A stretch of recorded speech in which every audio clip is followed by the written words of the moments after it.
Hello everyone. वैसे student जो खासकर जाम मिलिया इस्लाम में सेशन 24-25 में जो भी स्टूडेंट जामिया के बी ऑनर्स पॉलिटिकल साइंस के लिए जो भी स्टूडेंट एंट्रेंस एग्ज़ाम देना चाहते हैं, यानी जिसे स्टूडेंट का ड्रीम है खासकर जामिया के बी ऑनर्स पॉलिटिकल साइंस में एडमिशन लेने का, आज हम इस वीडियो में डिटेल में डिस्कस करेंगे कि बी ऑनर्स पॉलिटिकल साइंस का अगर आप खुद से तैयारी करना चाहते हैं तो किस तरीके से तैयारी करेंगे, इसके बारे में डिटेल में डिस्कस करेंगे। यानी कि किस तरीके से आपको तैयारी करनी चाहिए कि आपके जो सक्सेस का जो रेट हो वो काफ़ी हाई हो, यानी कि सिलेक्शन का जो चांस है वो आपका जामिया में हो। और जामिया से ड्रीम यूनिवर्सिटी या फिर आपको ऑलरेडी पता है कि जामिया जो है देश के टॉप 10 यूनिवर्सिटी में से एक है, काफ़ी अच्छी इसकी यूनिवर्सिटी के मामले में रैंकिंग भी है। और ऐसे ड्रीम यूनिवर्सिटी में आपके लिए पढ़ना एक ड्रीम से कम नहीं होगा। चलिए हम बेसिक से एंड लेवल तक यूँ कह लीजिए कि बेसिक से प्रिपरेशन कैसे स्टार्ट करें, हम इसके बारे में डिटेल में डिस्कस करेंगे। यानी बेसिक से एडवांस तक के बारे में हम बात करेंगे कि कैसे आपको तैयारी करना चाहिए। सबसे पहले थोड़ा सा बी ऑनर्स पॉलिटिकल साइंस जो कोर्स है जामिया में उसके बारे में जानिए, उसके बाद आगे तैयारी कैसे करना उसके बारे में जानिएगा। अभी हम जो भी डिटेल में बताने वाले हैं यहाँ पे बी ऑनर्स पॉलिटिकल साइंस के बारे में। पॉलिटिकल साइंस में टोटल जो सीट्स है वहाँ पे नंबर ऑफ स्टूडेंट का वो आपके टोटल 42 सीट्स हैं। यानी बी ऑनर्स पॉलिटिकल साइंस का जो जामिया में जो सीट्स है वो टोटल 42 यानी 42 सीट्स वहाँ पे हैं। और अगर हम फ़ी की बात करें तो ईयरली फ़ी एक साल का फ़ी लगता है 7200। इस तरीके से अगर आपका 3 ईयर का कोर्स किए तो उसी हिसाब से इसको 3 से मल्टीप्लाई कर दिए। सीट्स के बारे में आपको पता चल गया यहाँ पे और फीस के बारे में पता चल गया। अब हम आते हैं एलिजिबिलिटी के बारे में। अगर हम इसमें एलिजिबिलिटी क्राइटेरिया के बारे में बात करें तो सिंपली आपका 12th होना चाहिए। आपका कोई भी बैकग्राउंड हो, यानी कि साइंस हो, मैथ्स हो, साइंस हो या ह्यूमैनिटीज हो या कॉमर्स हो, जिस किसी से भी आपने 12th अगर किए हुए हैं और उसमें मिनिमम एटलीस्ट 50% आपका, यानी कि 12th में अगर आपका 50% मार्क्स हैं टोटल, तो उस केस में आप बी ऑनर्स पॉलिटिकल साइंस में एडमिशन्स के लिए एलिजिबल हैं। यानी कि आपका जब एडमिशन हो रहा होगा तो आपके 12th की मार्कशीट चेक किया जाएगा और अगर 50% है टोटल ओवरऑल तो उस केस में आपको, उससे कम है तो एडमिशन नहीं मिलेगा, उससे ज़्यादा है तो आपको सियोरिटी के साथ एडमिशन मिल जाएगा। साथ ही आते हैं पॉइंट नंबर 4 पे। एज लिमिट को लेकर कई स्टूडेंट का सवाल होता है। जामिया में बी ऑनर्स पॉलिटिकल साइंस के लिए इवन ज़्यादातर कोर्स के लिए जामिया में एज लिमिट का सीन नहीं है। कई यूनिवर्सिटी ऐसे जहाँ पे एज लिमिट का क्राइटेरिया रखा गया है, लेकिन जामिया में एज लिमिट का कोई क्राइटेरिया नहीं रखा गया है। तो एज लिमिट को लेकर कोई भी अगर फालतू के सवाल आते हैं इसको अपने पैकेट में रखिए, क्योंकि एज लिमिट को लेकर जामिया इस बात पर ध्यान देते ही नहीं है। अब आते हैं नेक्स्ट पॉइंट पे, सिलेबस जो अभी हम कुछ देर में दिखाएंगे वेबसाइट पे ऑलरेडी जामिया का अवेलेबल है, हम उसके बारे में बात करेंगे। अब थोड़ा सा और चीज़ों पे आते हैं। नॉर्मली अगर आपका सिलेक्शन जामिया में होता है तो आपको हॉस्टल फैसिलिटी यहाँ यानी कि हॉस्टल भी मिलते हैं, चाहे वो बॉयज हो गर्ल्स हो। अब आते हैं पॉइंट नंबर 7 पे। यहाँ पे रिजर्वेशन का सीन है। रिजर्वेशन में आपको ऐसे ही थ्रूली समझा देना चाह रहा हूँ कि 30% जो सीट्स रिजर्व है वो मुस्लिम कैटेगरी में जो जनरल में आते हैं, यानी कि वैसे स्टूडेंट जो मुस्लिम हैं और वो जनरल में जो आते हैं, यानी मुस्लिम में भी जनरल कैटेगरी होते हैं, OBC, SC, ST Muslim community में भी है। तो मुस्लिम में जो जनरल उनको 30% का रिजर्वेशन मिलता है, 10% मुस्लिम वुमेन का, 10% मुस्लिम ओबीसी का, यानी कि 50% जो सीट्स है वो मुस्लिम स्टूडेंट के लिए रिजर्व है। रिमेनिंग जो 50% जो सीट्स है वो बल्कि जनरल और नॉन मुस्लिम के लिए ऐड कर सकते हैं, यानी कि सभी के लिए, यानी जनरल स्टूडेंट के लिए 50% रिजर्व है। अब नेक्स्ट अगर हम बात करें यहाँ पे, नॉर्मली सिर्फ जामिया ही इसमें नहीं है, आप देश के किसी भी यूनिवर्सिटी में जाएंगे हर जगह पे रिजर्वेशन का क्राइटेरिया सीन है। एक बात और ऐड करते हैं, सीट्स को लेकर आपके सवालों की इतना कम सीट है, तो जी हाँ इतना ही सीट्स है और इतना ही को लेकर काफ़ी कंपटीशन रहते हैं जामिया में। अलग अलग यूनिवर्सिटी में काफ़ी सीट्स है बट जामिया में इतनी ही सीट्स है, जो कि आपको मैं ऑफिशियल बताना चाह रहा हूँ। रहा सवाल फॉर्म्स को लेकर, मैं बताना चाह रहा हूँ कि फॉर्म होपफुली नॉर्मली जिस हिसाब से 23 का फॉर्म आया था, 24 में जो भी स्टूडेंट एडमिशन लेना चाहते हैं इनके फॉर्म भी फरवरी से मार्च के बीच में आपके फॉर्म आ सकते हैं, फरवरी से मार्च के बीच में। और जब एंट्रेंस एग्ज़ाम होगा वो ठीक आपके मई में एग्ज़ाम्स होंगे और रिजल्ट्स होंगे जुलाई एंड तक रिजल्ट्स आएंगे, फिर आपको एडमिशन मिलेगा और अगस्त से आपके सेशन स्टार्ट हो जाएंगे। ये इस तरीके से होने वाला होगा आने वाले साल में। ये मैं कुछ बेसिक आपको इन्फॉर्मेशन दे रहा हूँ तो जो कि आपको जानना चाहिए कोर्स से रिलेटेड।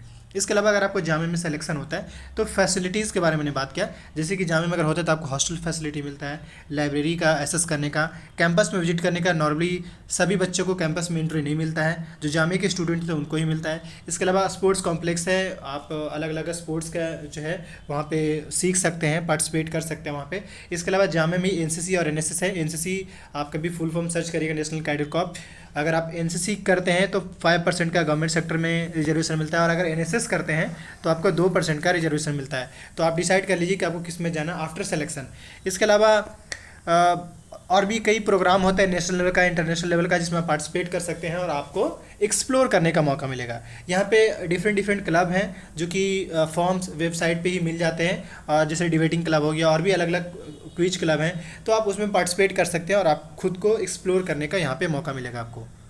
ये कुछ बेसिक इन्फॉर्मेशन मैंने आपको दिया। अब हम आते हैं आगे कि बी ऑनर्स पॉलिटिकल साइंस के लिए अगर आप तैयारी करना चाहते हैं तो तैयारी कैसे करें। नॉर्मली हमारे पास जो स्टूडेंट का क्वेरी कई सवाल आते हैं, और इसी क्वेरीज़ के बीच में मैंने ये देखा कि काफ़ी सारे स्टूडेंट जो हैं सिलेक्शन भी लिए। हमारे खुद अपने स्टूडेंट भी जामे में बी ऑनर्स पॉलिटिकल साइंस में बीए प्रोग्राम में और काफ़ी अदर कोर्सेज में यूजी के प्रोग्राम के अंदर जो कोर्सेज है जामे में पॉलिटिकल साइंस और बीए प्रोग्राम के साथ साथ अलग अलग कोर्सेज में भी हमारे स्टूडेंट सेलेक्ट हुए, क्योंकि हम ऑलरेडी लास्ट 3 ईयर से बैच चला रहे हैं। अब हम थोड़ा सा बात करते हैं नॉर्मली अगर आपका सवाल है हमसे कि सर हम तैयारी कैसे करें या खुद से तैयारी कैसे करें, तो इन शॉर्ट में मेरे यहाँ पे रिप्लाई पहले यही होगा कि देखिए आप जामे के वेबसाइट पे जाइए और वहाँ से सिलेबस वेबसाइट पे उसको डाउनलोड कर लिए, और दूसरा कम से कम 5 से 6 सालों का पेपर का एनालिसिस करिए इतने अच्छे से कि आपको पेपर का एकदम से आइडिया लग जाए कि पेपर में पूछा क्या जा रहा है और क्या पूछा जा सकता है। ऐसा इसलिए मैं कह रहा हूँ क्योंकि नॉर्मली जामे का पेपर जो है अनएक्सपेक्टेड होता है। एक तो मैं बताना चाहूँगा कि सिलेबस से आपको ये आइडिया रहेगा कि कौन कौन से एरिया है जिसको आपको पढ़ना है, और क्वेश्चंस पेपर से आपको ये पता चल जाएगा कि लाइक पेपर का पैटर्न क्या है, किस टाइप के सवाल आ रहे हैं, ये सारी चीज़ आपको पता चल जाएगा। ये भी मैं बता दूं कि बी ऑनर्स पॉलिटिकल साइंस का जो पेपर होता है वो 100 मार्क्स का होता है, और 100 मार्क्स में आपके इंग्लिश के सवाल रहते हैं, जीके जीएस का सवाल रहता है, रीजनिंग रहते हैं, यही सब मिलाकर के 100 मार्क्स का सवाल बन जाते हैं। इवन करंट अफेयर भी उसमें एडेड होता है। तो जब आप पेपर एनालिसिस कर रहे होंगे तो आपको सोर्सेज के बारे में पता चलेगा, वेबसाइट के बारे में पता चलेगा, और फिर उसी से बुक लिस्ट भी आप निकाल सकते हैं या बुक लिस्ट के बारे में, और लास्ट में हम कुछ और भी डिटेल के बारे में बात करेंगे। अभी हम सबसे पहले आपको सिलेबस दिखाते हैं। अभी थोड़ा सबसे पहले हम सिलेबस के बारे में बात कर लें। देखिए मैं आपको पहले बताना चाहूँगा कि जो भी मैं दिखा रहा हूँ ऑफिशियल डेटा के हिसाब से दिखा रहा हूँ। आपके एक पहले ही सवाल यहाँ पे हो जाएगा, सर ये सिलेबस 21-22 का है। नॉर्मली जामे का सिलेबस चेंज नहीं होता है। सिलेबस 21-22 का जो सिलेबस है वही 22 में भी उसी के हिसाब से 22 में पूछा गया, 23 में भी, और आने वाले 24 में भी ऑलमोस्ट यही सिलेबस रहने वाला होगा जिस हिसाब से, क्योंकि नॉर्मली जामे का सिलेबस में कोई चेंज नहीं होता है। आप ये नोटिस करिए कि सिलेबस में पूछा क्या जा रहा है। पहली बात तो एक आपका एमसीक्यू सवाल है, कोई थ्योरी लिखने की जरूरत नहीं पड़ेगा। एमसीक्यू रहेंगे, एक क्वेश्चन रहेंगे, 4 ऑप्शन रहेंगे, उसमें से जो सही होगा उसका कलर करना पड़ेगा। तो टोटल 100 एमसीक्यू रहेंगे। 100 एमसीक्यू में इंग्लिश से पूछे जाएंगे, जनरल अवेयरनेस से, रीजनिंग से और सोशल अवेयरनेस से आपके सवाल पूछे जाएंगे। सभी का वेटेज आपको ये भी मैं बताना चाहूँगा कि रीजनिंग का जो है 20 मार्क्स का क्वेश्चन रहेगा, जनरल अवेयरनेस और सोशल अवेयरनेस से 60 मार्क्स का क्वेश्चन रहेगा, और इंग्लिश से जो है 20 मार्क्स का क्वेश्चन रहेगा। अगर आप क्वेश्चन का पैटर्न चेक करेंगे तो समझ में आ जाएगा। थोड़ा बहुत का अप्स एंड डाउन्स होते रहते हैं। तो यहाँ से आपको बेसिकली सिलेबस के बारे में पता चल गया कि सिलेबस जो है बेसिकली डायरेक्ट आपके पॉइंट ऑफ व्यू यानी डायरेक्ट आपके एरिया के बारे में बात कर रहा है। फिर एक सवाल होगा कि यहाँ तो समझ में आ रहा है लेकिन हमें बुक लिस्ट कैसे रेडी करें, हमें पढ़ाई कहाँ से करें। तो हम थोड़ा यहीं से ही बात कर लेते, फिर PYQ से भी थोड़ा आइडिया देंगे आपको। देखिए इंग्लिश में क्या है कि पहले तो आप पहला काम क्या करेंगे, पेपर एनालिसिस करेंगे। तो पेपर जब एनालिसिस कर रहे होंगे तो वहाँ पे आपको पहला तो ये कि कुछ वेबसाइट मिल जाएगा इंग्लिश के लिए प्रैक्टिस करने के लिए, यानी कुछ वेबसाइट उसको लिख लीजिएगा और उस वेबसाइट से आप इंग्लिश को प्रैक्टिस करिएगा। बाकी एक सवाल हो कि इंग्लिश हम तैयार कहाँ से करें, तो अलग अलग बुक आते हैं। SP बख्शी का बुक आ रहा है, और नॉर्मली SSC लेवल का कोई भी इंग्लिश का बुक हो उसमें ग्रामर सेक्शन अगर है तो उस ग्रामर सेक्शन को अच्छे से पढ़िए, प्रैक्टिस करिए, आपको जामे में जरूर हेल्प करेगी। इसके अलावा द हिंदू न्यूज़पेपर है उसको अभी आप फॉलो कर सकते हैं। जनरल अवेयरनेस और सोशल अवेयरनेस में क्या है कि आपके करंट अफेयर के पार्ट आ जाते हैं। इसके अलावा आप समझ सकते हैं डेली लाइफ से रिलेटेड जो भी चीज़ें हैं, पॉलिटी, हिस्ट्री, ज्योग्राफी, इकोनॉमी, इन सबसे सवाल पूछे जाते हैं। तो जनरल अवेयरनेस और सोशल अवेयरनेस के लिए क्या है कि पहले पेपर एनालिसिस करेंगे, वहाँ से आपको आइडिया लग जाएगा कि पॉलिटी से कहाँ से पूछ रहा है, हिस्ट्री से कहाँ पूछ रहा है, ज्योग्राफी, इकोनॉमी से सवाल कहाँ से पूछा जा रहा है, ये आपको पता चल जाएगा। या फिर ये भी पता चलेगा कि किस एरिया पे ज़्यादा फोकस किया। हालांकि करंट अफेयर भी इसी के अंदर आता है, मतलब जनरल अवेयरनेस और सोशल अवेयरनेस के अंदर भी करंट अफेयर का पार्ट हो जाता है, तभी ये मिला के टोटल 60 मार्क्स के क्वेश्चन बनते हैं। तो ऐसे केस में इस 60 मार्क्स पे अच्छे से पकड़ बनाने के लिए आपको पहला पेपर एनालिसिस, उससे आपको 3-4 वेबसाइट मिलेंगे, उस वेबसाइट से बहुत सारे MCQ मिलेंगे, वहाँ भी प्रैक्टिस करेंगे।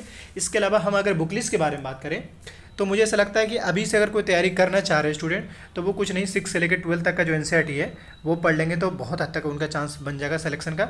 एक तो बुक ये सजेस्ट कर दिया 6 से लेकर 12 तक आप हिस्ट्री और मतलब पॉलिटिकल पे पूरा फोकस कर दीजिएगा।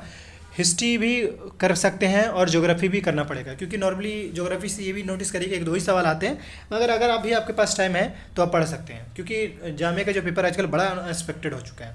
करंट अफेयर जो है आप थोड़ा डीप आप स्टडी करेंगे, क्योंकि करंट अफेयर बहुत ज़्यादा जामिया थोड़ा डीप में लेकर जा चुका है, तो करंट अफेयर पे अच्छे से आइडिया होना चाहिए, तभी आपका हो पाएगा। नॉर्मली लास्ट जो करंट अफेयर को लेकर काफ़ी सारे स्टूडेंट छना गए थे, तो करंट अफेयर पे पकड़ आपको बनाना पड़ेगा। हाँ, कोई भी एक तो ये कि कोई भी एक न्यूज़पेपर फोकस करिए, और कोई भी अगर मैगज़ीन वगैरह आते हैं तो मैगज़ीन को भी फॉलो कर सकते हैं नॉर्मली, जिसमें मंथली बेस पे करंट अफेयर या करंट का अपडेट होता है वो। इसके अलावा मैं आपको 6 to 12 एनसीईआरटी गाइड सजेस्ट किया। इसके अलावा एक लूसेंट का बुक आता है, येलो कलर का कवर होता है, उसको परचेज़ कर सकते हैं, या और भी कोई एसएससी लेवल का जो गाइड हो उसको परचेज़ कर सकते हैं। जैसे अलग अलग पब्लिकेशन का आता है, तो इट डजंट मीन कि लूसेंट ही हो और किसी और को भी हो, लेकिन लूसेंट आज के टाइम में थोड़ा कॉमन है। इसके अलावा दो चीज़ें मैंने सजेस्ट किया, एनसीईआरटी और लूसेंट। साथ ही नेक्स्ट अगर हम बात करें तो अगर आपके पास गाइड है सफ़ीक पब्लिकेशन के, दुआ पब्लिकेशन, उसको भी आप फॉलो कर सकते हैं, लेकिन ये सब जो है प्रैक्टिस के लिए करेगा। इसके अलावा ये भी मैं बता दूं कि इसमें अगर आप मॉक में पार्टिसिपेट करते हैं, मॉक अगर देते हैं तो आपको काफ़ी हेल्प मिलेगा। तो स्टूडेंट के अभ्यास में मॉक टेस्ट भी लाया जाता है, मॉक टेस्ट भी स्टूडेंट के लिए लाया जाता है, तो आप उसमें पार्टिसिपेट। नॉर्मली जो हमारे स्टूडेंट कोचिंग के साथ जो होते हैं, यानी कोचिंग जो ज्वाइन करते हैं, उन लोगों को मॉक टेस्ट सीरीज जो भी पढ़ाया जाता है, पीडीएफ नोट्स वगैरह, ये सारी चीज़ें उनको प्रोवाइड कराया जाता है। तो अगर बाई डिफ़ॉल्ट अगर आप चाहते हैं तो खैर ज्वाइन कर सकते हैं। ये चीज़ें आपको समझ में आ रहा होगा। इसके अलावा ये तो मैंने आपको सोशल अवेयरनेस, जनरल अवेयरनेस के बारे में बात किया। रीजनिंग काफ़ी आसान है, ज़्यादा टफ नहीं है। इस रीजनिंग के लिए आप कोई भी एसएससी लेवल का जो रीजनिंग बुक है उसको फॉलो कर सकते हैं। अब मैं थोड़ा एक यहाँ पे आइडिया दे रहा हूँ कि तैयारी एक्चुअल में कैसे करना है। तो देखिए, पेपर आप अगर सोल्व कर रहे होंगे ना पहले, तो पेपर में आपको मान लीजिए 100 MCQ है, तो मेरे ख्याल से हो सकता है आपको 100 एरिया से सवाल पूछे गए हैं, तो आप कहीं ना कहीं वो 100 टॉपिक बन जाएगा पहला। अब टॉपिक कैसे बनेगा, जैसे मान लीजिए कि फंडामेंटल राइट से क्वेश्चन पूछ दिया, इसका मतलब है कि आपको फंडामेंटल राइट के बारे में पढ़ जाना है। मान लीजिए मुगल से कोई एक सवाल पूछ दिया, मुगल डायनेस्टी से, इसका मतलब पूरे मुगल पे आपको पकड़ होना है। मान लीजिए इस तरीके से और भी, या सिटीजनशिप से रिलेटेड सवाल पूछा जाता है, तो सिटीजनशिप से जितने भी आर्टिकल है वो इंपॉर्टेंट, इलेक्शन कमीशन, तो टॉपिक वाइज करके आपको तैयार कर लेना है पहले पेपर से ही। पहले पेपर के हिसाब से आपको टॉपिक वाइज रेडी कर लेना है, तो एक वहाँ से आपको ब्रॉडर व्यू में आइडिया लग जाएगा। रीजनिंग के लिए मैंने आपको सजेस्ट कर दिया। अब बुक लिस्ट के बारे में भी मैंने बता दिया। इंग्लिश के लिए कोई भी एसएससी लेवल का बुक, इन दोनों के लिए मैंने आपको एनसीईआरटी के साथ साथ लूसेंट का बुक और कोई भी गाइड चलेगा। रीजनिंग के लिए कोई भी एसएससी लेवल का रीजनिंग बुक अलग अलग जो सारे सवाल का आता है, मैं कोशिश करूँगा अगर उस तरीके से बुक होगा तो मैं वीडियो के डिस्क्रिप्शन बॉक्स में लिंक डाल दूँगा, ताकि आप डायरेक्ट एक्सेस कर सकें, परचेज़ कर सकें। जब आप पेपर एनालिसिस कर रहे होंगे तो वहाँ पे आपको सोर्सेस के बारे में पता चलेगा, कहाँ से पूछा जा रहा है, वेबसाइट के बारे में पता चल जाएगा, और बुक लिस्ट मैंने आपको बता दिया। एट द एंड में, क्योंकि आप अगर अच्छे से तैयारी और आप चाहते हैं कि हमारा सिलेक्शन हो, ड्रीम यूनिवर्सिटी में आपका एडमिशन हो, ऐसे केसेस में स्टूडेंट फॉर अभ्यास में लास्ट 3 ईयर से ऑनलाइन कोचिंग चलाया जा रहा है। ऑलरेडी यूजी प्रोग्राम में, यानी बीए पॉलिटिकल साइंस में भी, sociology, psychology, geography, BCom, BLLB, इन सब में हमारे स्टूडेंट सेलेक्टेड हैं। तो आप भी अगर इसका पार्ट बनना चाहते हैं, स्टूडेंट फॉर अभ्यास में ऑनलाइन कोचिंग चलाया जा रहा है बड़ा ही नॉमिनल चार्ज पे। वीडियो का डिस्क्रिप्शन बॉक्स में नंबर है, आप ज्वाइन कर सकते हैं, काफ़ी आपको हेल्प मिलेगा। कोचिंग में अच्छी बात ये होगी कि आपको मॉक टेस्ट सीरीज जो भी पढ़ाया जाएगा, PDF, live session, dot session, आपको कंप्लीट फॉर्म से लेकर एडमिशन कराने तक आपको हेल्प किया जाएगा। तो अगर ज्वाइन करना चाहते हैं तो वीडियो के डिस्क्रिप्शन बॉक्स में नंबर है, आप मैसेज कर सकते हैं। Thank you. बाकी मैं एट द एंड में ये भी कहना चाहूँगा, आने वाले जो भी अपडेट्स आता है उसको लेकर अपडेटेड रहने के लिए चैनल को सब्सक्राइब कर लीजिए, पहला। दूसरा ये कि हमने ऑलरेडी क्वेश्चन सोल्व पेपर जो मैंने अपलोड कर रखा है, तो आप प्लेलिस्ट में जाकर चेक कर सकते हैं। Thank you.